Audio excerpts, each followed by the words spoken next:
welcome back to Polymeric Biomaterials. We are starting off on a new theme today, namely biomaterial processing. Having looked at bulk behavior and responses in the previous few lectures, the theme for the next couple of lectures will be biomaterial processing before we eventually move to surface-driven effects later in the course. So, the topic for today's lecture is going to be biomaterial processing methods and design considerations for scaffolds. And in this lecture, we will focus first by looking at some broad comments on what it means to process polymeric biomaterials and what aspects should be taken into account when we think about processability of polymeric biomaterials. And then we will look at a few very important examples of methods widely used for processing biomaterials as part of implants that we have seen in earlier lectures. Namely, we will look at injection and compression molding. We will also look at melt-extrusion and fiber spinning methods. And then we will also look at another very important type of processing method to create microparticles. This could be emulsification and spray drying, particularly in the use of microparticles as drug delivery vehicles. And then towards the second part of this lecture, we'll focus a little bit on biomaterial scaffolds and look at some design considerations, particularly the architectural properties of biomaterial scaffolds, namely porosity, pore size, etc. And then as a very important example of a method to create 3D scaffolds, we'll look at 3D bioprinting. And towards the end, we'll offer a few comments on sterilization of biomaterials, which is a sort of a very important topic, which is best covered as part of processing, because you're still processing the biomaterial through a sterilization procedure before it can be eventually deployed in a biomedical or a clinical application. So with those few little remarks, let's jump right into the lecture and first start talking about processing and processability. Now let's first ask, why do we want to process biomaterials? Earlier we have indicated in several lectures that structure property relationships in polymeric biomaterials are strongly governed by how they are processed, right? The processing conditions, the processing method, all of these things will determine structure property relationships in polymeric biomaterials. Now why do we want to process them at all? One is obviously to achieve a desired shape and size for a given type of an implant, for example, or a scaffold. Another is, in many cases, processing can improve mechanical properties. We alluded to the idea of fiber spinning, right? So in fiber spinning, as we will see in just a bit in this lecture, fibers are usually drawn post forming, and that can lead to a significant alignment of the polymeric chains, leading to an increase in mechanical properties. So processing can significantly improve mechanical properties. In some cases, processing can also improve biocompatibility, right? The type of pore size, the porosity, all of these things can play a role in how biomaterials perform in a particular application in a specific context, which eventually dictates biocompatibility. If you recall, we saw earlier the example of EPTFE in the lecture on synthetic biomaterial polymers, and as part of that, we saw that EPTFE was a special form of specially processed PTFE, which has a microporous structure.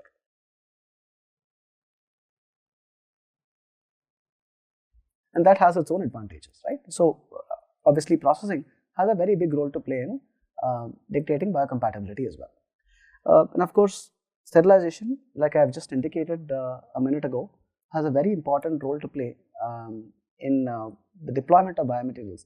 Now, some considerations that we want to think about in processing. One is, of course, the rheological properties, and this could include not just viscosity, but also viscoelasticity.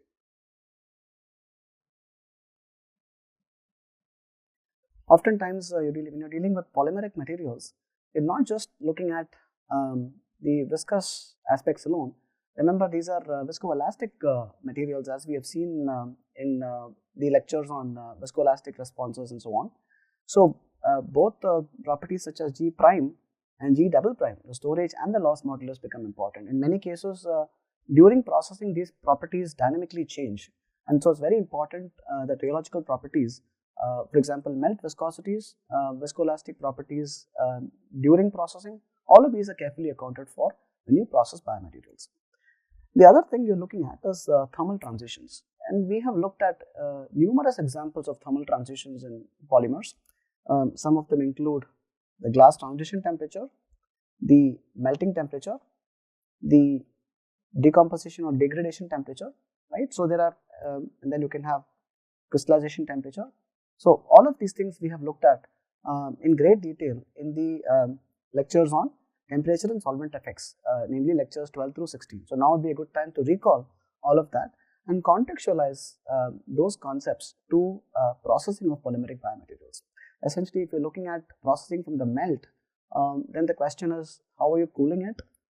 Does crystallization become important in such kind of systems? If you're cooling it very rapidly or quenching it, can you create the amorphous phase, as we will see in a technique called spray drying later in this lecture? So these are all considerations that one looks at. Now, thermal transitions are also important from a curing or a cross-linking perspective, right? Because temperature plays a very important role in dictating the reaction kinetics of cross-linking or curing. So there also temperature becomes very important. And of course, our usual suspect is always the molar mass and the distribution. And we've always seen that there is a dichotomy in polymeric biomaterial design. Namely, if you want very high performance, you want very high molar mass typically. But that always comes at a cost, because now processability becomes a challenge, right? Because this melt viscosities become significantly high, and so processing such materials with very large molar masses, very long chains, becomes very difficult. And one example that we've repeatedly seen is ultra high molecular weight polyethylene, right, which is used as a liner in hip implants. Of course, during processing, one can always add a plasticizer, for example. And if you recall, a plasticizer is going to have an effect on the glass transition temperature, and is going to improve the flowability or workability of the polymer. So these are all things that one can think about as considerations during biomaterial processing. Now, there's another way to think about processing, namely the challenges associated with processing. And so here you see that the transitions that we talked about, the thermal transitions that we talked about, have to be carefully accounted for, because if they're not accounted for, you can end up with thermal degradation. You can have mass loss, you can have decomposition, and that's not something you want typically in processing. If you're not careful enough, if you're working with solvent-based systems, spray drying for example, where you make amorphous solid dispersions for pharmaceutical applications, solvent residue becomes very critical. You can't have residual organic solvents beyond a certain limit. So there are very strict guidelines dictating how much of this can remain or what is acceptable. So that should be accounted for. And very importantly, and this is something that is often not quite thought of very early on in biomaterial design, but it's very, very important. You process your biomaterial to whatever shape and size you want, and then at the end, like an end point, you sterilize it. But then sterilization often involves harsh processing conditions like radiation or ethylene oxide treatment, some of which we will look at towards the end of this lecture. But if those things are not accounted for early on in design, then you can have very detrimental consequences on the performance of the biomaterial in your specific application. So sterilization compatibility must be accounted for early on.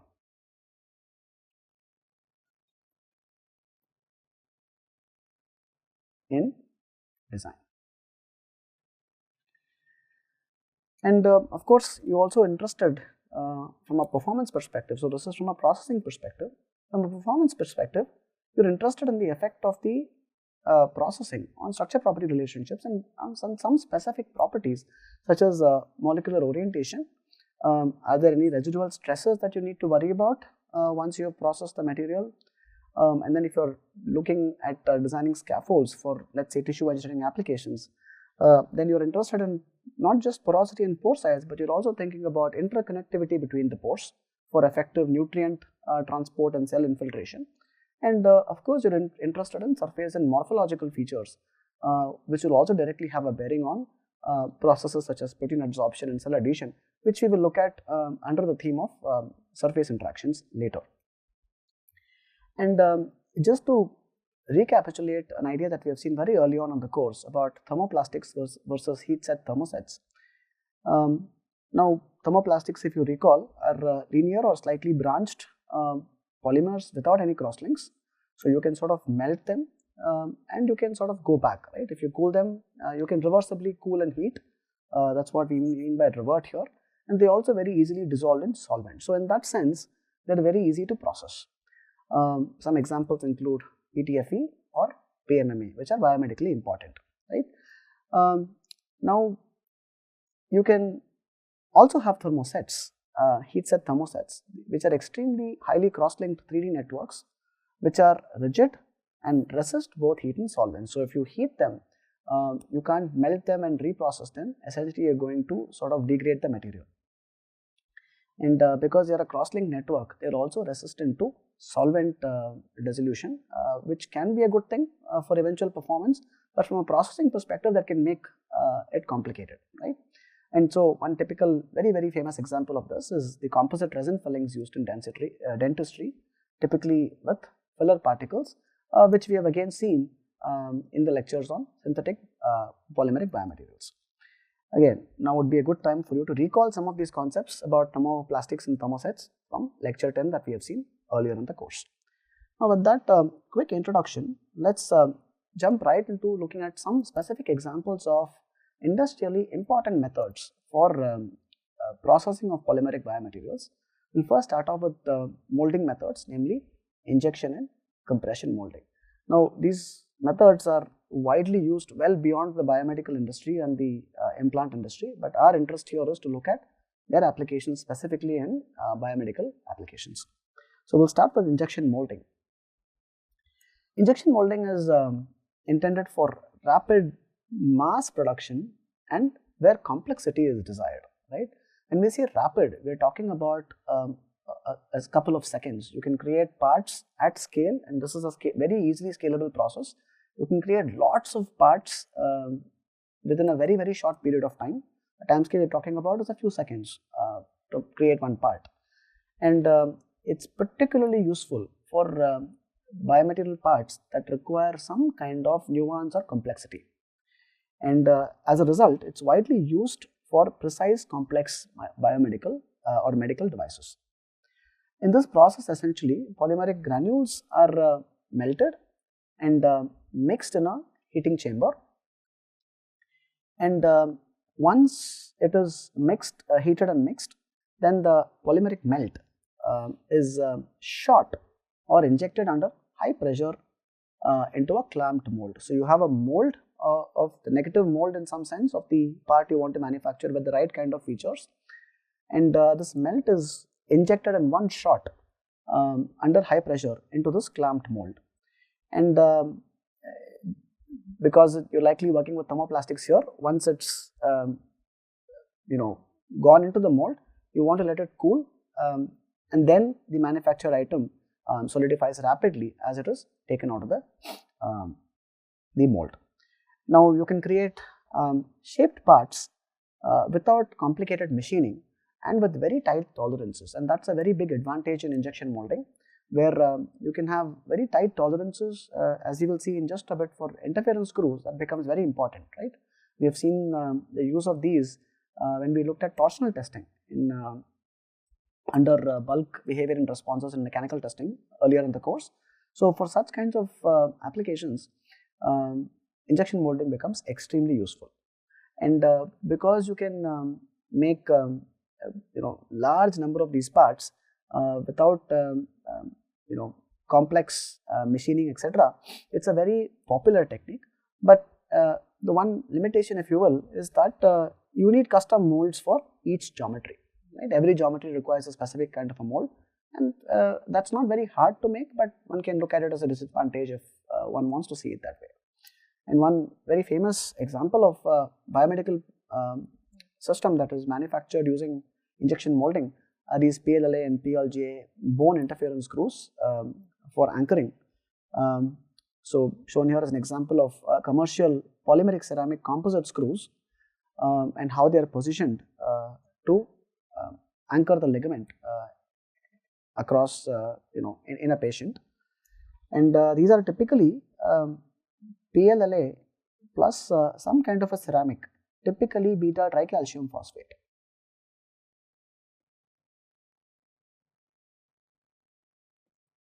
Right? So the PLLA is the polymer and this is a ceramic, so this is a composite. And the composition is not very different from what you would see in bone, where you have an organic collagen matrix as well as a mineralized inorganic calcium phosphate matrix, right? So that's one reason why this is a very popular system for screws. And you see here the kind of threading, etc., the kind of tolerances you require here are very easily achieved through injection molding techniques. The one disadvantage, if you again think about injection molding, is if you don't control the pressures carefully, you can have something called flash or flashing, where the melt leaks out of the mold, right? And that you have to be careful with how you control the pressure. If that is not done right, then you can have parts that have deformed shapes, etc. So this is something you want to avoid in injection molding. Now another technique that's quite popular is compression molding, which is another molding technique. So you see here, the one common feature for all of these is you require a mold, right? As opposed to a die, as we will see on the next slide, for extrusion, etc. So compression molding is a technique that can be used both for thermosets and thermoplastics, where in the case of compression molding, you have a preheated charge. Then this charge could be pre-polymer, partially cured polymer, pellets with fillers, depending on the type of system you're trying to process. And that charge is placed in a heated split mold, right? And one reason why you want to use a partially cured polymer is, remember that thermosets, once they are fully cured, they can't be melted and reprocessed. They are rigid and set for life, right? Any heating that you do to them will only sort of start degrading them at very high temperatures. So typically the approach to process thermosets using compression molding is to create something like a partially cured polymer, or to take a polymer and sort of initiate the cross-linking, etc., and then subject it to compression molding, right? So once you place it in a heated split mold, the top half of the mold moves down and presses the polymer charge to fill the mold cavity, right? And so this combination of heat and pressure results in either curing, depending on whether you're using a thermoset, or fusing if you're using a thermoplastic. Again, depends on what your type of polymer is. And this molding into stock shapes is usually followed by a secondary processing step, namely machining, to get the right kind of shapes and sizes, right? Because compression molding is sort of doesn't give you the finesse that injection molding gives, right? So you may have to machine it further to get the right type of shape and size, right? And one important point to keep in mind is, for a thermoplastic, if you're processing it using compression molding, you have to wait till the system cools down before you can pull it out. Otherwise, remember that thermoplastics are sensitive to heat. So if you pull it out while it is still hot, you will end up losing the shape. And one popular example of a polymer that is biomedically important, that is processed using compression molding, is ultra high molecular weight polyethylene. Note that injection molding is not feasible for this kind of a system because of extremely high melt viscosity, very low melt flow index, and very large amount of chain entanglements. Melt flow index here is not something that we have seen earlier, but it's one way to think about melt viscosity. Essentially, melt flow index is proportional to 1 over melt viscosity, right? So higher the melt flow index, lower the viscosity, higher is the melt flow index, right? So it's one way to think about processing of melts from a rheological perspective. So you can see clearly here that ultra high molecular weight polyethylene liners, as shown in this picture here, are quite widely used as liners in hip implants, and the common technique to prepare them is compression molding followed by machining, right? We will next move on to forming methods, right? We've looked at mold based methods. We'll look at forming methods, and under which we will look at some snapshots of melt extrusion and fiber spinning. Again, each of these is an industrially very important technique, and there are lots of nuances with each of these techniques. But remember, our goal here is not to get lost in the details of each of these techniques. While those are no doubt important, maybe in some other context, in this course we are primarily focused on trying to understand how we can leverage our understanding of structure property relationships in polymeric biomaterials, and how we can understand processing from that perspective. So with that, let's begin by looking at melt extrusion.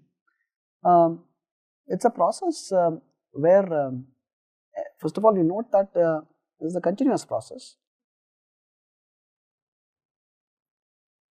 where you can continuously extrude filaments or these rods or tubes as they're called.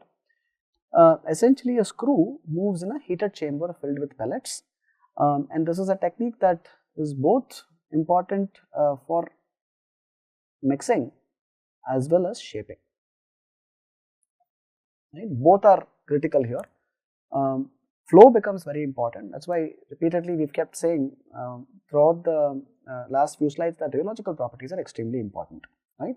So a viscous melt is extruded through an extrusion die for shaping, and as it comes out, because it's still hot, remember you have a viscous melt, because it's still hot, jets of air or a water bath cool the extruded polymer, right?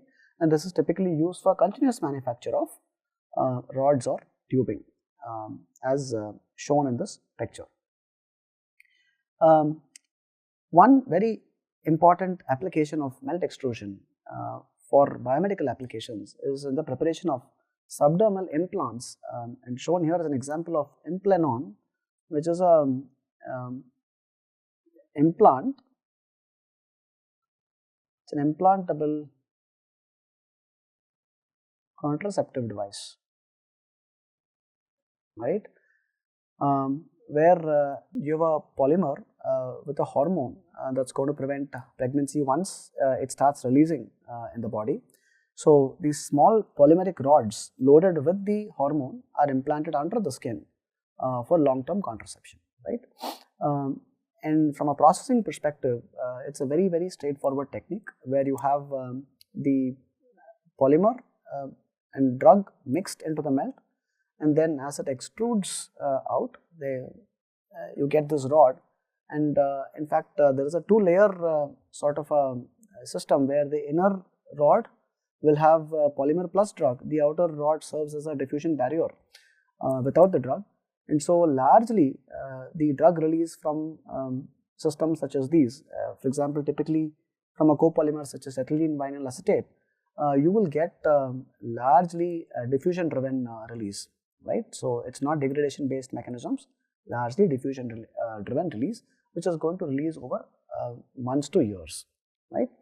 And so shown here as a picture of an implanted Implenon, and shown here as an extracted Implenon. You see this very, very characteristic tube like or rod like shape, which is typical of melt extrusion. And common polymers that can be processed using this kind of a technique is ethylene vinyl acetate, polycaprolactone, some of these polymers where you melt them, mix the drug, and then you extrude through a die. The die opening, die opening shape is very crucial for the final design, right? So there's a lot of engineering that goes into designing the die opening and the shape of it, because that ultimately dictates the design of the rod that comes out. That's a very important aspect to keep in mind for melt extrusion. Another forming method that's quite often used is fiber spinning. And here what you're doing is you're pumping the melt through a spinneret. Essentially, it's a device with small holes to form fibers, right? You're forcing it to move through a spinneret, a lot of small holes, and then as it comes out, it forms these fibers. So you can have multiple versions of this.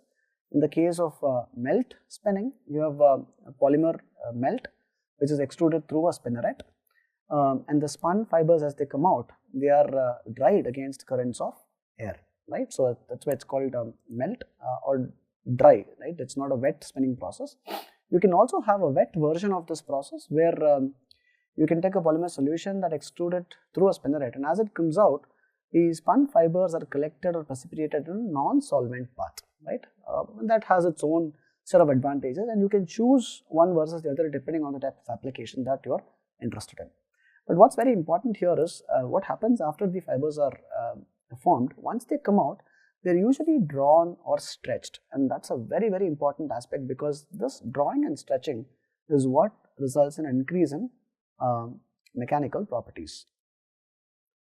So essentially what you have is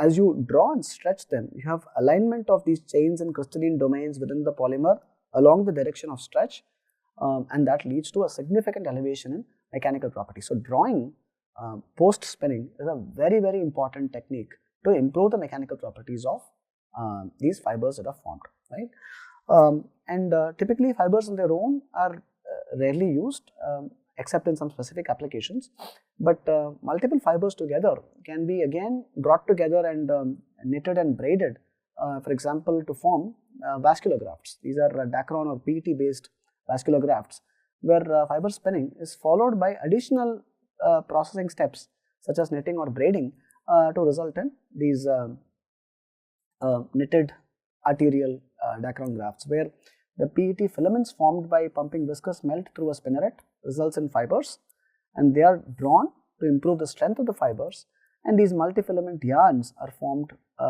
followed by knitting and crimping. So this is an example of such a graft where this crimped structure primarily provides flexibility required for its use as blood vessel replacements, right, or vascular access grafts depending on what your application is, right? So that's fiber spinning. So we've looked at molding methods, molding based methods, we've looked at dye based methods, we've looked at spinneret based methods. In spinneret based methods, there's another very popular technique called electrospinning, where the driving force is electric fields for the production of fibers at a much smaller diameter compared to, let's say, traditional wet or melt spinning of fibers. Now, electrospinning is not something we will cover in this lecture, because we're going to have a dedicated lecture after this lecture to cover electrospinning, followed by a demonstration of electrospinning. So we will simply note here that electrospinning is one more fiber spinning technique where the electric field is the driver for forming the fibers. So having looked at mold based techniques, dye based extrusion techniques, and then spinneret based fiber forming techniques, we will next move on to another very important type of architecture, shall we say, for biomaterials processing, namely microparticles. And here we are specifically focusing on the use of microparticles as drug delivery vehicles, because that's primarily what they are used for in clinical applications. So when we say microparticulate delivery systems, there's no particular size range that is sort of well defined in the literature, but typically it is used to indicate particles that sort of whose diameter lies between a micron all the way up to 1000 microns, right? So that's sort of the size you're talking about. And microparticles are particularly effective for delivering drugs locally, such as for bronchodilation, intranasally, for example, or systemically. You can deliver growth hormones, for example, through systemic injections. And what's important here is they provide extended duration of action with reduced systemic toxicity. For example, if you're injecting locally, intramuscular, for example, you will not have very large adverse systemic effects, right? So you're largely going to have effects only in those regions, or even as nasal inhalable sprays, you're largely going to have effects only in the localized regions without having large scale systemic side effects, right? One particular aspect to think about when you're looking at microparticles as opposed to nanoparticles is the size, right? So larger particles are likely to clog the needles when they're in a suspension. They can settle down in suspension in solution, and if you're not carefully delivering it and the size is not controlled properly, they can risk embolism when delivered intravenously, right? Embolism is essentially where you can end up blocking the flow of blood, and that can have detrimental effects, right? So you can, if you don't do the injection carefully with a well-trained professional, you can risk embolism. So these are some caveats to keep in mind when you talk about microparticles and their use as drug delivery vehicles, primarily arising from the size, right? From a physiological perspective, these particles cannot cross barriers easily, but that can be an advantage or a disadvantage depending on what your application is, because they tend to remain wherever they are injected, and they are less likely to be cleared rapidly, which means they can have a long-lasting effect. So this has to be connected again to a size effect, right? So because they cannot cross barriers easily, they tend to remain where they are put in, and are less likely to be cleared rapidly, as a result of which they can have extended duration of action. They're typically used as depot formulations, namely they can be used as oral formulations, or they can be deposited on mucosae, example inhaled formulations for example, or injected into tissue, namely direct intramuscular injections. You can have oral, you can have inhalable, you can have intramuscular. And one very interesting use of these microparticles could be passive targeting, namely because phagocytic cells such as neutrophils, whose functions we will look at in a later lecture in this course, they can ingest particles of the order of magnitude of size of about a few tens of microns.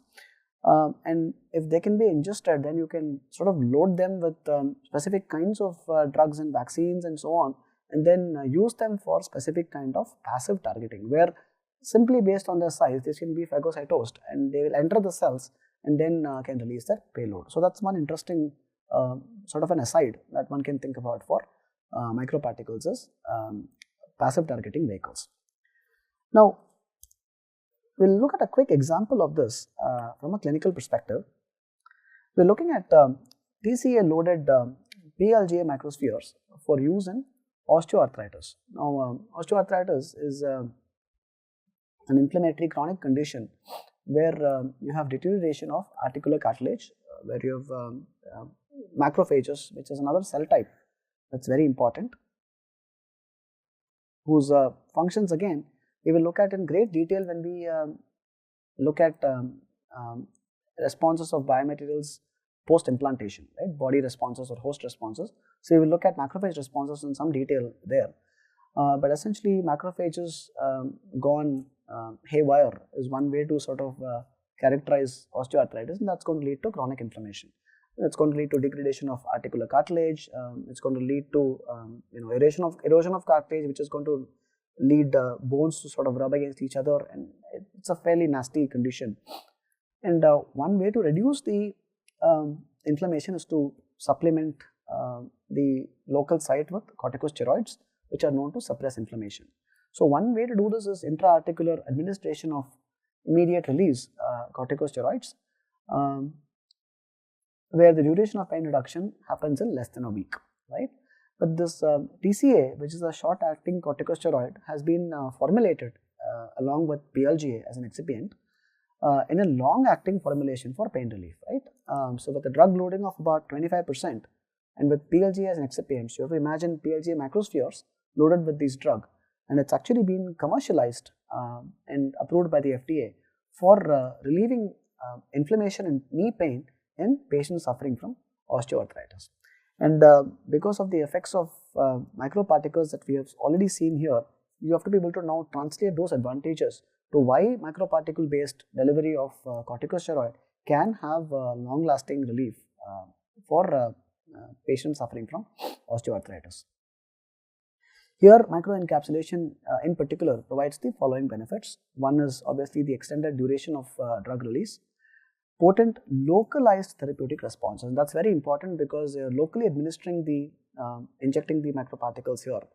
And again, because we've said that they cannot cross barriers easily, they cannot be cleared easily, the effects are largely going to be restricted to local sites, and they're not going to be systemic. And that's important for corticosteroids because corticosteroids can have a lot of adverse side effects when used in the long run, and systemic use of corticosteroids is quite bad.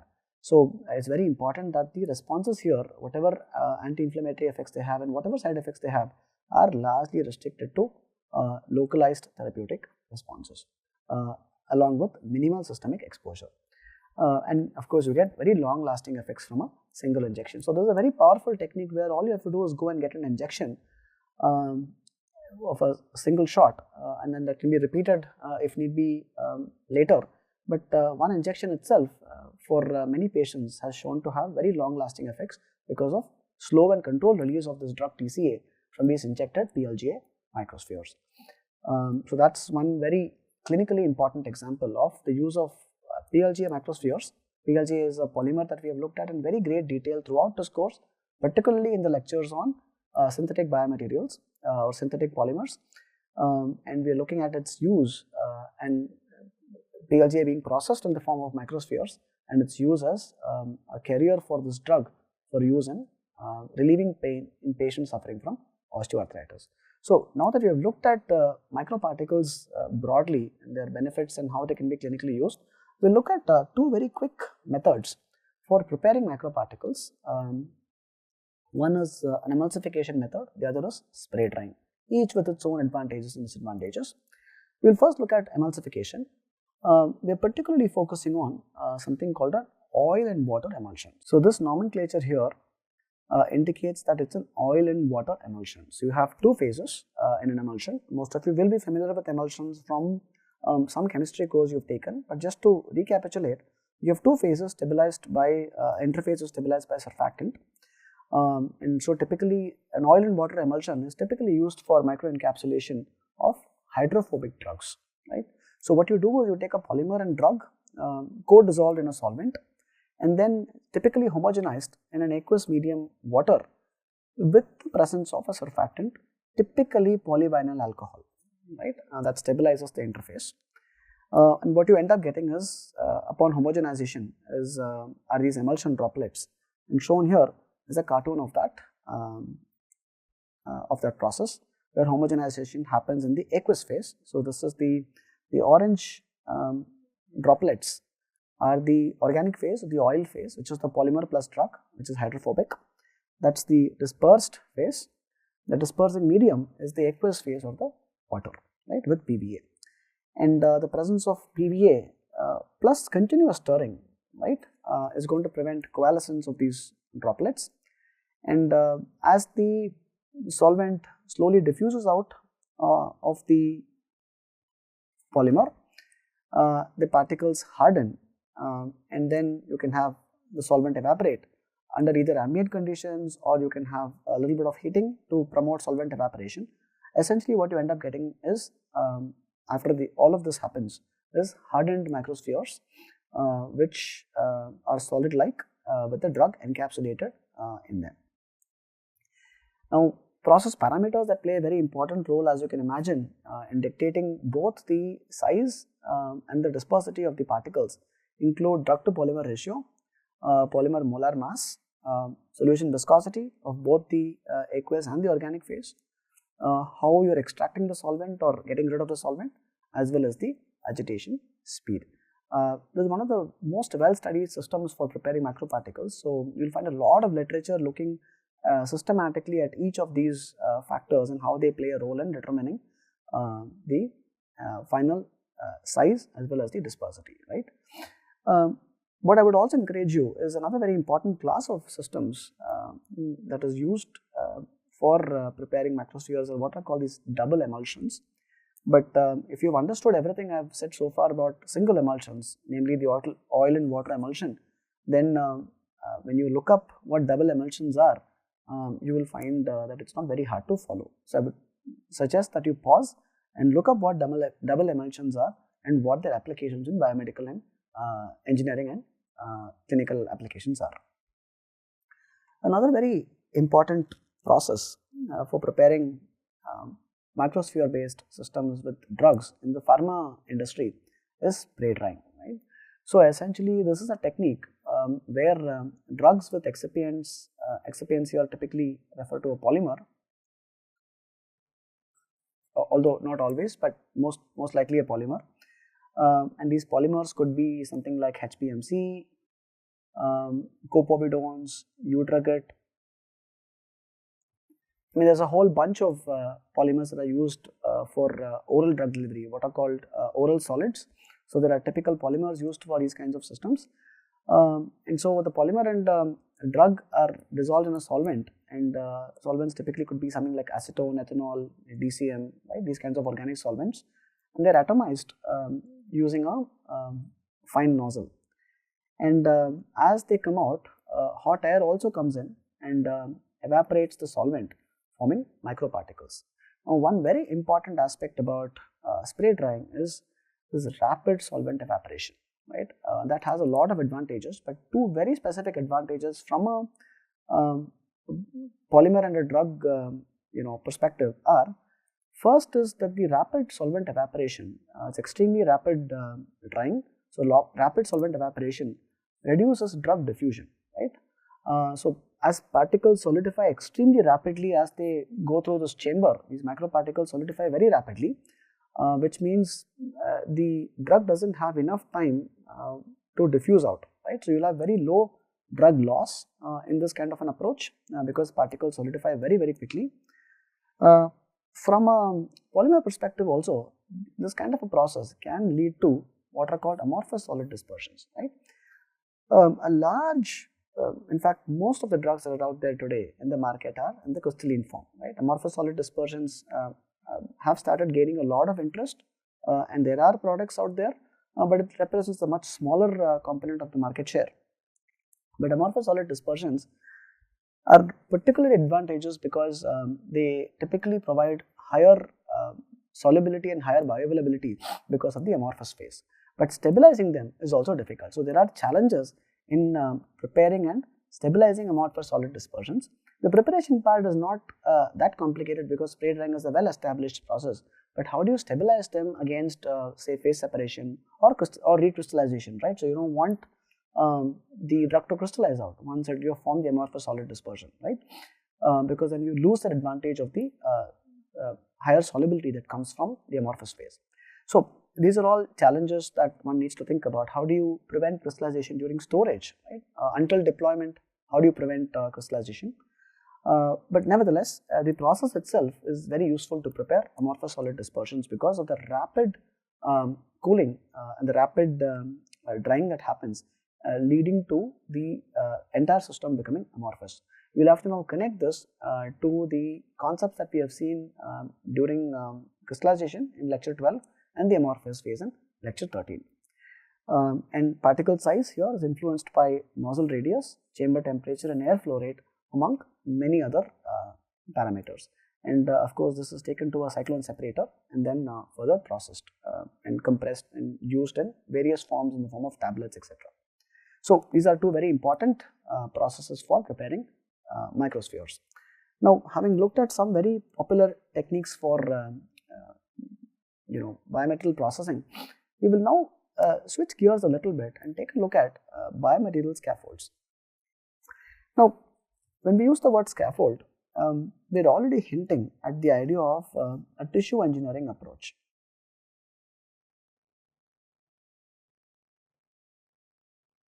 We've not talked a lot about this in this course because that's not the point or the goal of this course.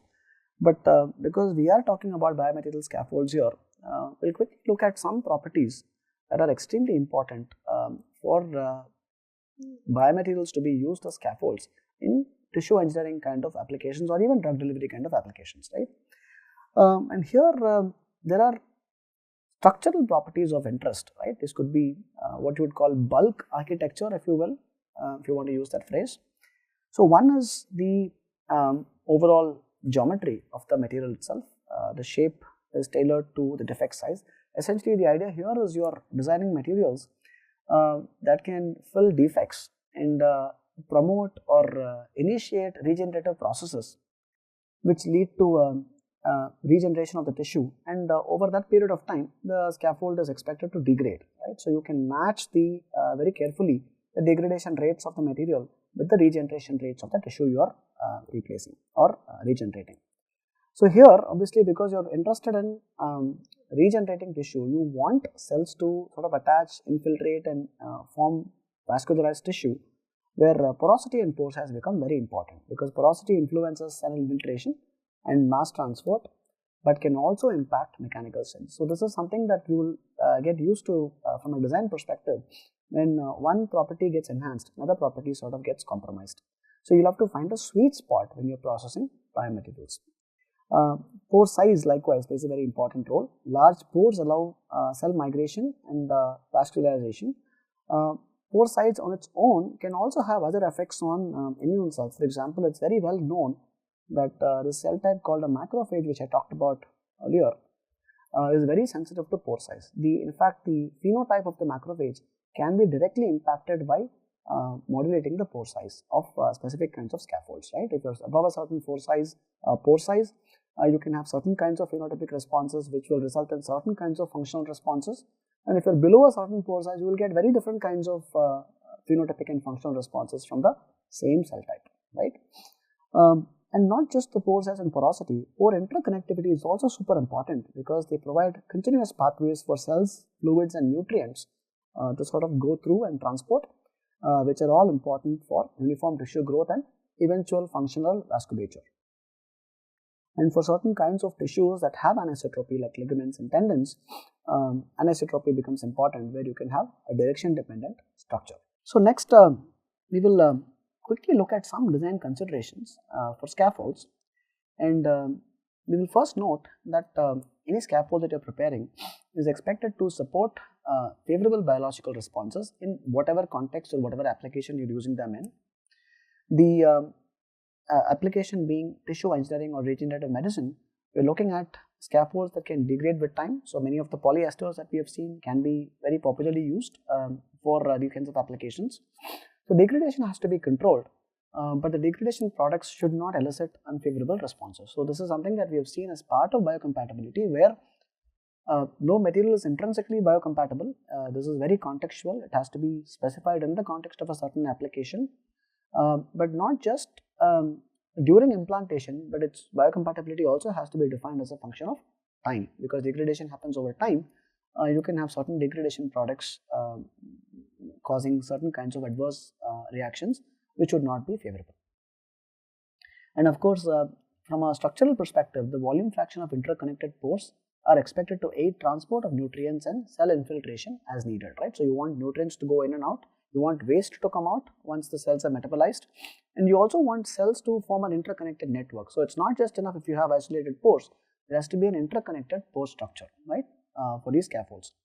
And pore size has to be in the critical range depending on your application. For bone, for ligament, for immune kind of applications. So depending on the type of application, your pore size, there are very well established rules of thumb, if you will, for what pore sizes would promote specific kinds of favorable responses. One example I gave you is that of the macrophage just a while ago. And then the pore geometry has to be conducive for the cell morphology, and this is particularly true for cells that take specific kinds of shapes and certain kinds of aspect ratios. Neurons, for example, they will elongate, so the pore geometry has to be conducive for that, or the microstructure has to be conducive to get the right kind of or promote the right kind of cell shapes and aspect ratios. And of course, all of this should not mean that the mechanical integrity is compromised for handling and performance. And you see that they will sort of go in opposite directions, and it's always a balancing act that one does.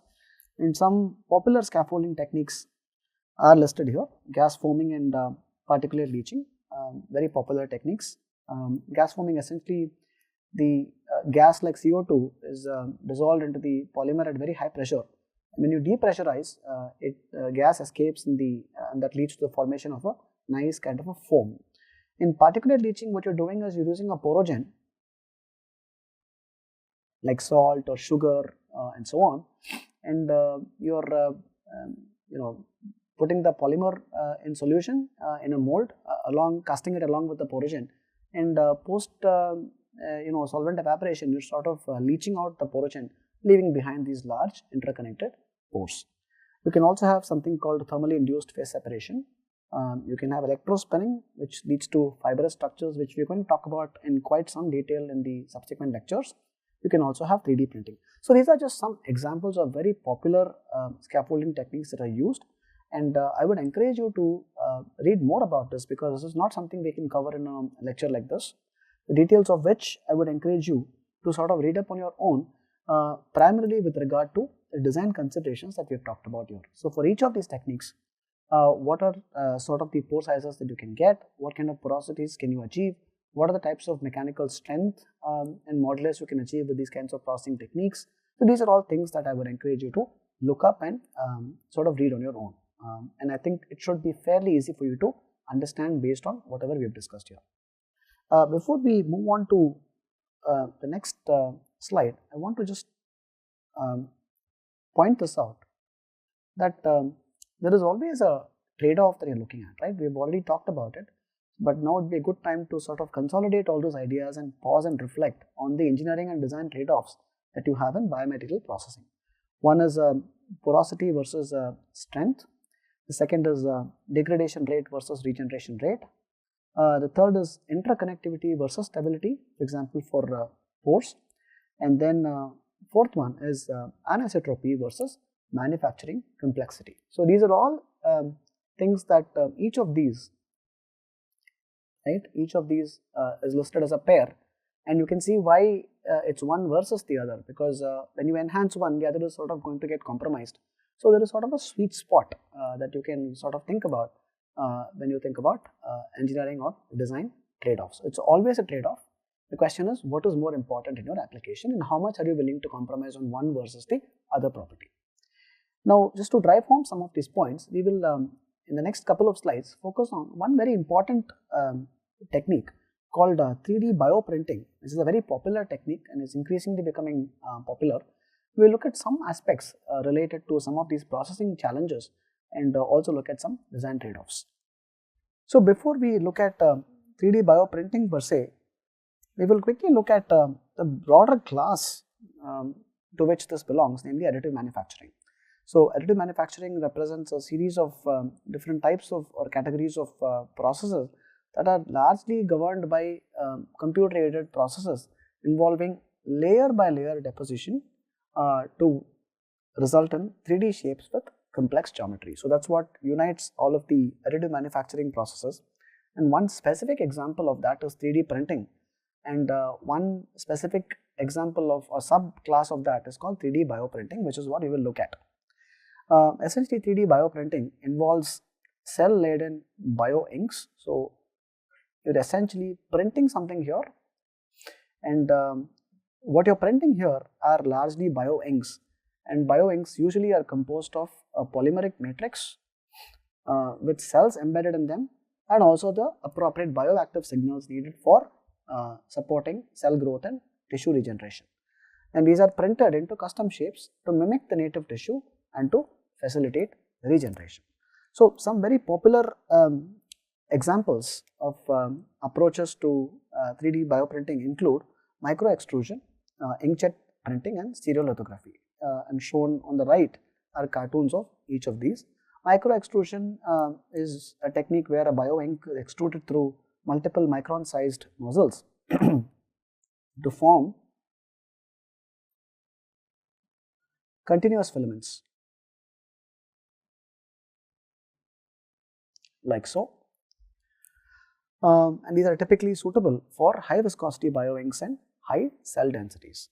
Now, in inkjet printing, what you have is your spraying or printing droplets, and this is quite different from micro-extrusion, where you have a single extruded filament that's a continuous filament. Here you are using thermal or piezoelectric means to actuate and create these droplets, and those droplets are deposited on a substrate and built layer by layer, right? So deposition of discrete bio-ink droplets with the actuation achieved by thermal, piezoelectric or electromagnetic means. And shown here is an example of a thermal based approach to inkjet bioprinting, right? Again, here you have in the bio-ink cells along with the polymeric matrix and bioactive signals. Another very popular approach is stereolithography, where you have a vat with a pre-polymer, and what you end up doing is layer by layer photopolymerization of liquid bioresins using focused UV or visible light. So essentially what you have here is you have the vat here with the liquid bioresin, the pre-polymer of the uncured state, and then what you have here is from a light source through a photo mask you shine light with the right wavelength, and that's going to result in specific, depending on the type of mask you have, it's going to result in specific patterns, because only those regions will start to polymerize or cure, and you will get very specific kinds of structures, and that can be repeated layer by layer, right? So this is vat polymerization, if you will. So you're taking a pre-gel or a pre-polymer, and you're curing the resin by selective exposure to UV light in a controlled layer by layer manner. And now would be a good time to pause and recall some of the concepts we have seen under biomedical hydrogels in lecture 21, because a lot of what is 3D bioprinted these days would be hydrogels. So from a processing perspective, one can ask what are the challenges and what design considerations should be kept in mind. One is, of course, from a bio-ink design parameter perspective, is the rheological properties. Essentially, we have already looked at this. We have said that properties such as viscoelasticity and shear thinning characteristics are critical for structural stability and cell distribution. Essentially, the challenge with 3D bioprinting is for you to have sufficient mechanical strength, you want to have certain kinds of properties or rheological properties in the bio-inks, but those may not be the right kind of properties to support cell attachment and growth. They might end up being a bit harsh for the cells. So again, you see there is a trade-off that you want to sort of, there's a balance you want to strike. There's always a trade-off, and the balance here is struck between structural stability and cell viability, right? Another very important aspect when you look at bio-ink design parameters is the cross-linking mechanism, where the cross-linking technique, the source, essentially it could be light, could be pH or temperature, and the gelation kinetics depend on both the polymer and the printing modality, right? And in turn, they dictate the structural stability and cell viability, right? So again, both of these are important, but again, if you improve one, the other will automatically get compromised a bit, and vice versa. So you want to find a good sweet spot in between for your processing conditions, such that you achieve reasonable print fidelity and structural stability without compromising cell viability significantly. Mechanical properties likewise, they rely on the chemistry because of the, we've seen hydrogels, for example, that depending on the molar mass of the photocross-linkable polymer, depending on the number of N groups, methacrylate or diacrylate, for example, that can cross-link, you can get very, very stiff gels, right? So depends on the type of cross-linking chemistry you're looking at. Of course, the concentration of the cross-link density, like I said, has a big role to play on mechanical properties, and that stiffness again has to be tied to hydrogel swelling, which we saw under Fleury-Renner theory, or the Merrill-Pepper's equation, which related the cross-link density or the molecular weight between cross-links to volume swelling ratio, right? So typically increasing the cross-link density can improve the mechanical property and the strength of the hydrogel for sure, but that may have a negative effect on cell viability by reducing permeability and porosity. So again, there is a trade-off. And from a biological perspective, you can have bio-inks with specific properties that influence specific types of cell behavior. So you can have, for example, polymers with cell adhesive sites. There's a very popular peptide, tripeptide sequence, RGD, that is used for cell attachment. Some aspects of which we will look at later when we look at surface-driven interactions. But I'm just pointing out here that you can have polymers grafted with RGD peptide that can be 3D bioprinted, that can support attachment of cells. Now, we've talked quite a bit about the trade-off, and in the context of 3D bioprinting, this is actually called the biofabrication window. So, this describes the trade-off between printability and cell viability, or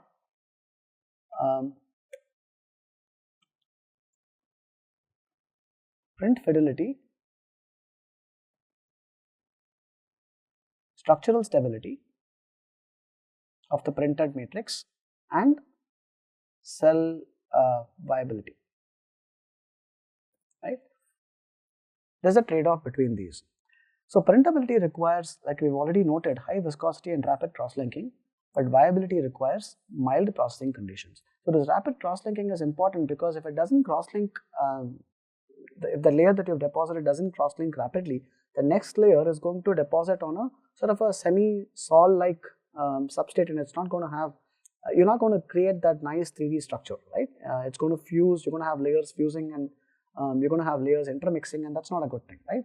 But very rapid cross-linking can also mean that you can have a detrimental effect on cells, right? So, conditions, processing conditions such as the environment, the oxygen, nutrient diffusion, pH, osmolality required for cell function have to be very carefully monitored and controlled when you are 3D printing. Bioinks, typically the goal with bioinks is to improve the functionality of cell-laden printed scaffolds within the biofabrication window. So, you don't want to compromise print fidelity and structural stability, but you also don't want to compromise the functionality and the viability of the cells within the printed matrix. And from a polymer perspective, typical you can have both natural and synthetic polymers that are used for 3D bioprinting. One very popular set of choices is collagen, alginate, fibrin, hyaluronan, all of which we have looked at under natural polymeric biomaterials. They are typically advantageous because of chemical and structural similarities to the ECM. Synthetic polymers, on the other hand, such as PEG, PLGA, PCl, can be easily tailored by optimizing the mechanical properties or the degradation rate. So, each of this comes with its own advantages and disadvantages, but typically for 3D bioprinting, these kinds of materials can be quite advantageous. So, with that, I hope you get a sense of polymer processing within the specific context of 3D bioprinting, which is a very, very popular technique. The goal here is to sort of understand and appreciate the nuances and the challenges involved in processing of biomaterials for specific kinds of applications. Before we end this lecture, we will take a quick look at sterilization and its use as a processing method. And we have noted at the beginning of this lecture that sterilization sort of could happen as a terminal step in many cases, where before deployment you sterilize the material. This is essentially to remove, kill or eliminate organisms and biological agents within the material before you implant them in a host, because residual organisms or biological agents can have very detrimental effects once you implant them, so you want to get rid of them. When we say get rid of them, again there are tolerance limits, right? So, in sterilization, it's called a sterility assurance level, where once they are sterilized, under different kinds of sterilization conditions, you culture the implants in nutrient media, and then you count the number of colonies, right, that grow. So, then you find the right sterilization conditions that meet your desired level of tolerance for the sterility assurance level, right. Sterilization can be done in two ways. One is a terminal process, which is arguably easier to do, because essentially it's conducted after processing and manufacture. So, we've seen a lot of processing techniques. So, you do all that machining, etc., fiber drawing, knitting, all of that, and eventually you sterilize them, and that typically works well for many medical devices. But for certain kinds of materials that have biological agents such as vaccines or biologics included in them, which are typically combination devices, then you perhaps cannot sterilize them at the end as a terminal step. You might need to maintain aseptic conditions throughout the entire processing step, right from production to processing all the way up to sterilization, because sterilization is not a separate step here. The entire process is done aseptically, right? So, that's what it means here. The entire process of manufacture is done aseptically, and is typically used for biologics and combination devices. Arguably, this is a much more complex method, and that's also why the cost of these kinds of manufacturing processes significantly goes up. So we'll look at two quick standard procedures for sterilization. One is radiation. The most commonly used one is gamma irradiation.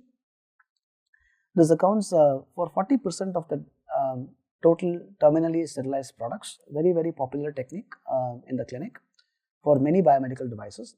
Essentially, it uses a cobalt-60 source that decays to nickel, and gamma rays that emit cause ionization, scission of DNA, and they cross-link proteins. So that's one way how they get rid of biological agents and organisms through sterilization. Gamma radiation is extremely effective because of very high penetration as opposed to say UV, for example. Right? UV is not as penetrative. Gamma is far more penetrative, so is very effective and can get into large depths. But because it can cause other undesirable effects, if you have specifically polymers, you want to think about factors such as scission, oxidative degradation, cross-linking, and molecular weight reduction in your polymer itself. So one unintended consequence or a series of consequences for your polymeric biomaterial as a result of gamma radiation could include processes such as scission, oxidative degradation, or molecular weight reduction just because of exposure to gamma rays for your base polymeric biomaterial, which is absolutely not desirable, right? So that's something you want to think about and keep in mind. For example, PTFE scission is a known problem. PMMA discoloration is a known problem, and that can be very bad when you want to use it in specific kinds of applications where optical transparency is very important. PLGA, one very well-known effect is molecular weight reduction. So again, depending on the strength, the dose, the duration, etc., some of these effects can be sort of kept to a minimum, but again, there's a trade-off, right? So if you want extremely high sterility, you want a certain minimum exposure duration, exposure dose, but then beyond a certain level, you can cause all these additional adverse effects in your base polymeric biomaterial, which you want to avoid. So again, there's a trade-off here. Some of these limitations can be overcome by the use of ethylene oxide sterilization, which is another very popular sterilization technique used in the clinic. Again, this accounts for 50% of the totally terminally sterilized products. Ethylene oxide essentially is toxic and is exposed to samples under controlled humidity and temperature, typically 50 to 60 degrees Celsius. And the mechanism through which it sort of removes the biological agents or eliminates them or eliminates the organisms is by alkylation of DNA and proteins, right? This is typically compatible with most polymers and has very high penetration.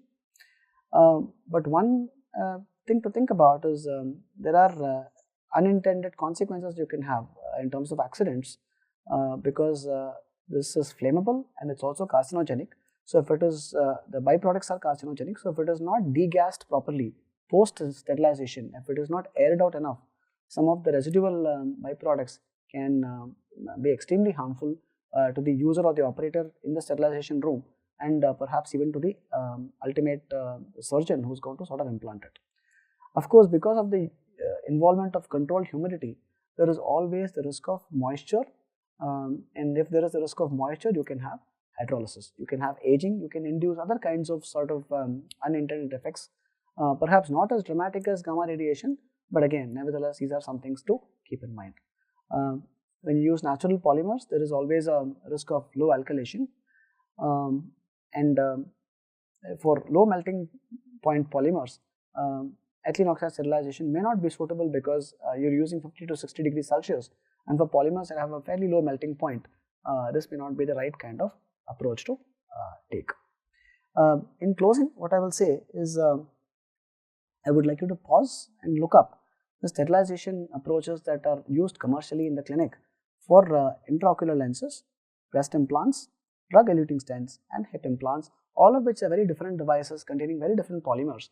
The goal here is for you to sort of use the concepts we have learned here as a base to try and understand how the biomedical or the healthcare industry approaches sterilization, which is another very important processing method.